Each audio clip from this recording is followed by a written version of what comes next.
Greetings, YouTube. Danny Staten here on the Danny Dan blog.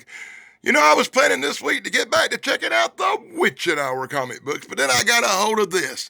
Yes, this. Another one of them Gold Key classics I love to do. You know, I just got a Munsters and an Invaders last week, and this week I picked up a copy of the Time Tunnel. Them Me TV classic shows I just love. Hey, you remember the Time Tunnel? The Time Tunnel run from 1966 and 67 did 2 seasons back in the day. It starred James Darren and Robert Colbert as Tony Newman and Doug Phillips, two doctors who invent time travel. Well, in this comic book, The Time Tunnel #2, from 1967, we're going to see them go back in time. We're going to see them deal with Nazis. Do y'all remember the Time Tunnel at all? Maybe I'll give you a little flashback before I get started.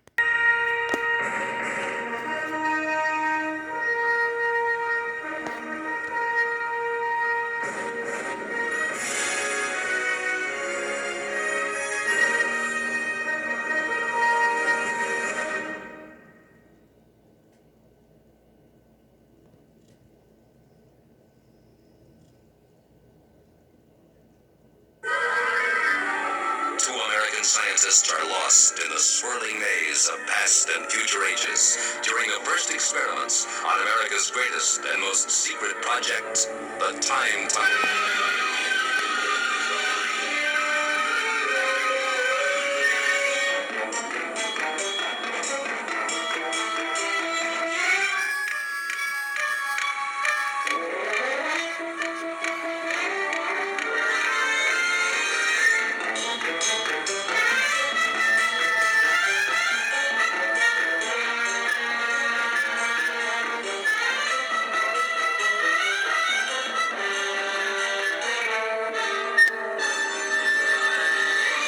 The Time Tunnel.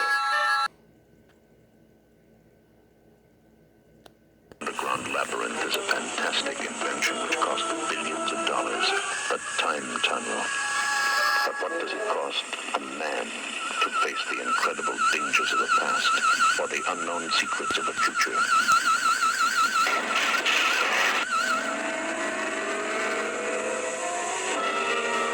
Titanic. That is impossible. The ship is unsinkable. This ship is dead, and so is everyone on board unless you give immediate orders to lower the lifeboats. Treason! Accelerate power! Wherever he and Doug are now, at least they're together. But where? We couldn't begin to guess. The Time Tunnel. That's right, YouTube. They jumped off that Titanic, they got zapped through time, and then they wound up right here in issue #2. I wish I could have got issue #1 with that really cool Titanic story, but you can't go wrong with a Gold Key. It's a 12-cent comic book from 1967, and it's one of my favorites. It's based on a TV show. Let's get started. I love this. Right inside the front cover, you get full panel pictures from the TV show. Even one from the story that we're about to see now. Awesome, isn't it? I'll hold it here if you want to read about this and give it a pause. That's right. Tony Newman and Douglas Phillips.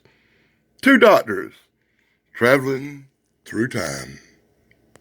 So in comic book #2, 1967, it starts out as they traveling through time after jumping off the ship, and they land up somewhere in a futuristic laboratory. They back for a minute in the original Time Tunnel laboratory, but they realize everything's updated in the future. They can't understand why things are traveled into a future version. They think maybe they had come back in the wrong time zone as an alarm sounds. As they check out the time gauges, they realize that they can't quite figure out what era they are in. But it says World War, and it starts flashing. Wah, wah, wah, wah. What? World War II? What? They're going to send somebody back to World War II? Who are these people? And enter the Nazis. Yes, they're in a future run by the Nazis, where a Nazi laboratory plans to change the past. This secret underground group of Nazis. They have taken, it must be in Antarctica somewhere, ha ha. They have taken Tony and Doug hostage. Look at them fancy ray guns from the future. As the Nazis talk about them guys, they say the two guys must be spies as they try to tell their story that they're from the 1960s. But the Nazis have a unique plan. They want to go back to 1945 and they want to change D-Day. They want to change the outcome of the war. They take Tony and Doug and handcuff them to a table. Because apparently they ain't got no jail cells down there in the future. I don't know. Yeah, they're making their plans. They're going to keep these guys under wraps while they go back and change time. So, in full panels, brought to you by the Daddy Dan Blog, the first swastika in a Gold Key comic book. Oh my God. Zigga! So they're making their plans with their modern day Fuhrer guy. As people in our time zone contemplate what has happened to Tony and Doug in their time travels.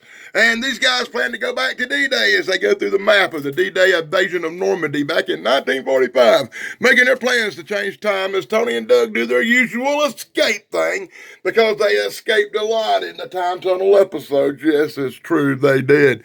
Check it out. Here they go, breaking out, running down the hall, trying to go back and stop the Nazis from changing time. In the very next pages, they find the armory. They got swastikas right on their little missiles. Ain't that some stuff? Yeah, okay, so they go find the missiles and stuff, and they do a little sabotageation on them as the Nazis plan to go back in time. Certain Nazis are selected to alter the time continuum. These men are sent back in time.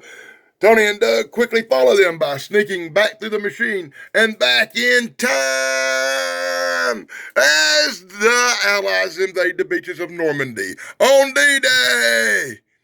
And look, it worked. We are on the beaches at the critical moment, says the Nazis. This just reminds me of how many war comic books I really got piled up. I should do a few war comic books. I've got like Sergeant Furry's Highland Commandos and GI Combat and hundreds of war comic books, and so far I've only done one. You can see the Captain Storm review here on the Daddy Dan Blog. Bam, boom, boom. The Allies are invading. The Nazis are getting knocked on their ass as they set up to drop the bombs. Little do they know that Tony and Doug have sabotaged their crap. That's right, Nazis, your bombs aren't gonna work like they're supposed to. And as the Nazis get ready to fire off their missiles and change destiny, there's a loud boom and a swoosh heard. Meanwhile, at the office, at the main lab, they're trying to locate Tony and Doug, and they find them in 1944 on June 6th and begin to lock in their machine upon their coordinates. Kaboom! There's a bunch of dead Nazis on the beach. Yep, it's true. As Tony and Doug locate the Nazis who have just died by the explosion of the sabotage bomb, Tony and Doug then mine the store. They take out the Nazis and use their uniforms. Are they going to use their uniforms? Are they just going to kill the hell out of everybody? No, they're just going to kill the hell out of everybody. I thought they was going to dress up like Nazis for a minute there. But no, they're just going to take the guns and kill the hell out of everybody, because that's what heroes do. No, I call that one right. They just killed the hell out of everybody before they changed into clothes and used that to sneak back to this, that, or the other. Oh, my God.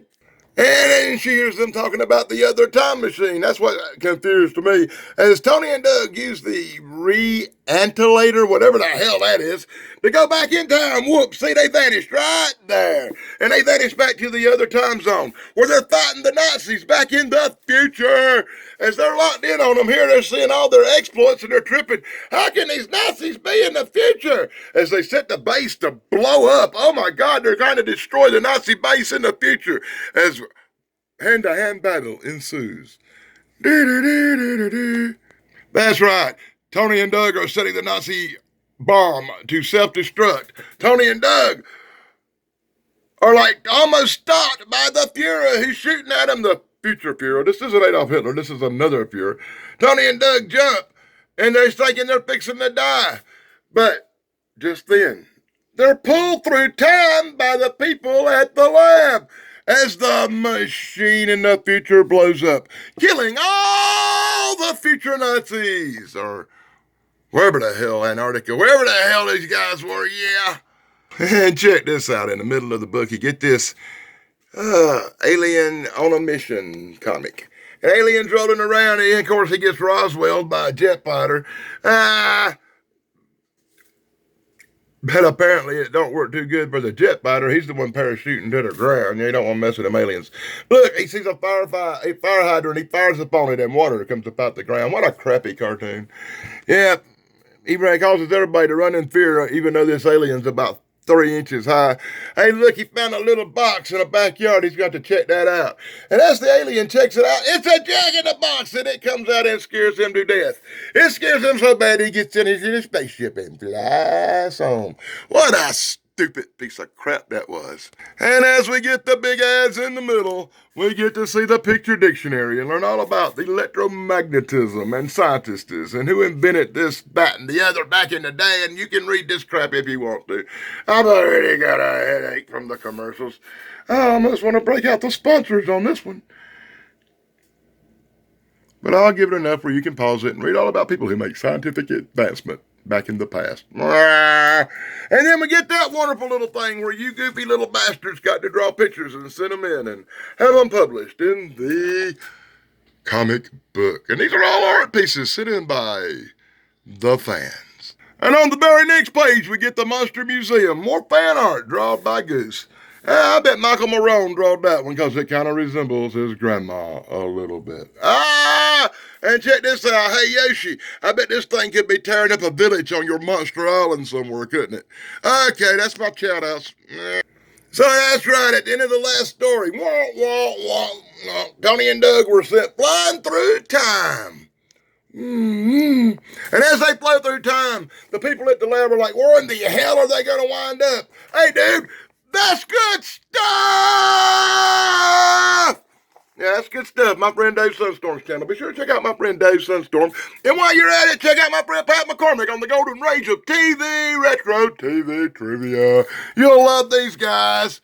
Anyway, so the scientists at the lab are working on where the guys are. She makes a breakthrough and says, hey, I think they're landing somewhere. Meanwhile, we're going to land in, what? The woods? Near a creek? How lucky can you get? Well, at least you're not in World War II no more on a beach getting bombs blowed up all around you, right? Hey, let's get a drink of water in the creek. As they bend down to get a drink of water, of course, a giant arrow swats in front of them. And they realize that, hey, they done went back to the old West. Freaking Indians! Well, that's a racist term. You should call them Native Americans. My friend the Cherokee Outlaw would be upset you calling them Indians. You should call them Native Americans. But this was 1967, and you know how that goes. So anyway, they get captured by the Indians back in whatever year this is supposed to be, as they travel back in time and meet Indians. I think this isn't going to go well. Look at call him Paleface. Oh, my God. Hey, listen, boy, amiga. Kemosabe. We come in peace. We come in peace. He got to holler Kemosabe at him. Like he doesn't seen too many Lone Ranger episodes or something. Yeah, whoever wrote this thing got every cliche in the book. He really did.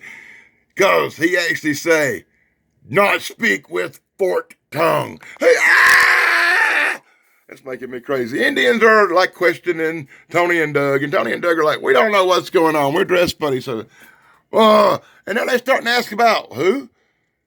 Long hair. General Custer? Oh, this could be a bad day to go back in time. First you picked D-Day, and now you're going to pick the General Custer Day. Oh, my God. Tony and Doug, your time-traveling adventures are not the best picks of dates. So anyway, they're getting questioned out by the Indians. The Native Americans, I will say. And look, my friend Lucky Stone gonna make an appearance. Lucky Stone. He has a good channel too. You should check out Lucky. And anyway, so they're all talking to the Indians, and the Indians deciding they can't trust the pale faces, and they're gonna tie them to a stake and probably set them on fire here in a little while. Anyway, so Tony and Doug are tied up to the stake where the Indians go off to meet General Custer and have a little party with him. Oh, I hadn't did this gag yet. In full panels, brought to you by the Daily Dan blog. We're exploring the time tunnel, where Tony and Doug are traveling through time, meeting Indians, meeting Nazis, and having a wonderful old time. Right. Anyway, they're being watched by the people back at the laboratory. They're tied up to a pole. Doug whip out his lighter because, Doug fires up a bowl once in a while and burns the ropes. And then they scare off all the horses except for the two they're planning to take. They're trying to stop it. Really, they're trying to stop the massacre of General Custer, because that's something that really needs to be stopped to save history. As Tony and Doug battle with the Indian Guards at the Native American village. So after a brief battle with the guards, they manage to escape. Tony and Doug run through the fields, they run through the woods, and finally meet up with some cavalry guys where they try to warn General Custer's troop that the Indians are going to kill the shit out of them. But they got the wrong one. They met up with the other guy, and the other guy says, hey, the village is about empty because all the troops went off to do this, that, and the other. And they roar off to the village to kill the hell out of everybody. When the hostiles show up and a battle ensues, Tony and Doug are so lost in their modern-day clothes with no guns. I feel kind of sad for Tony and Doug. But I'm really enjoying this comic book a lot. I love the art in these old comic books. I love the story in these old comic books. I love the fact that this one actually makes a lot of sense because it's based on a really good TV show like The Time Tunnel. Hell, I'm so excited about this one, I've already got a space on the wall picked out for it. That's right, YouTube. See that Invaders I did last week?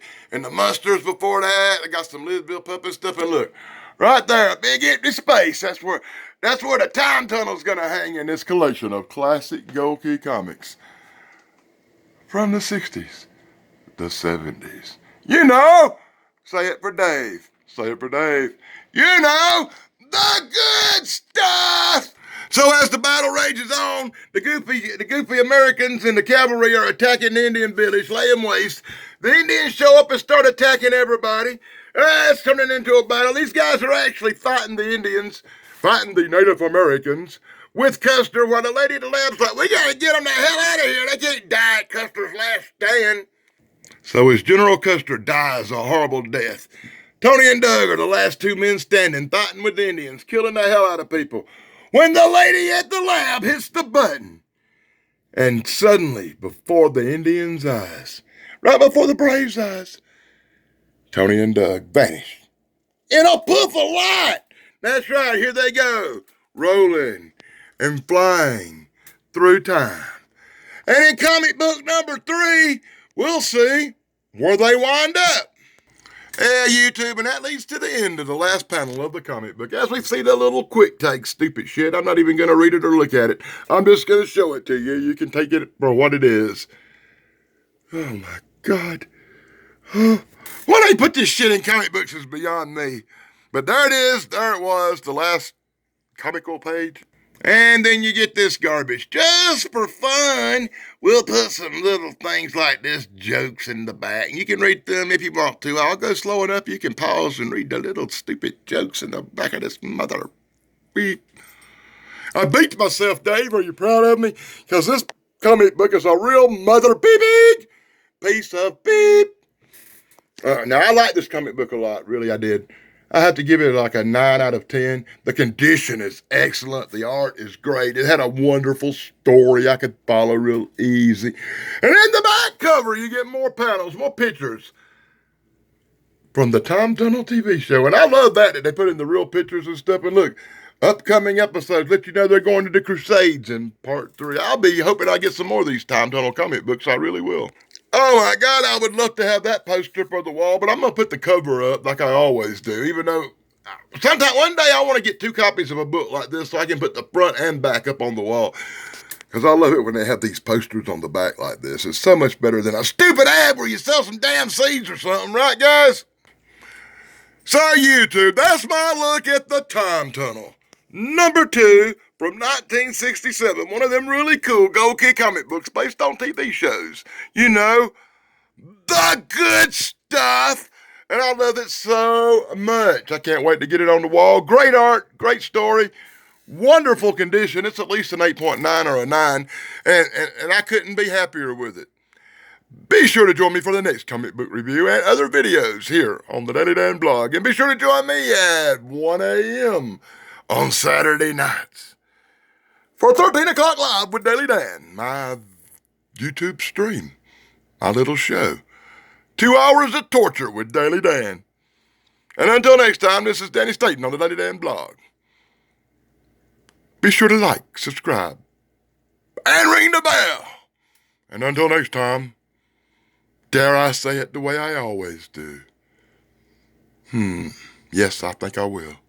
Till next time, dudes. Blog over.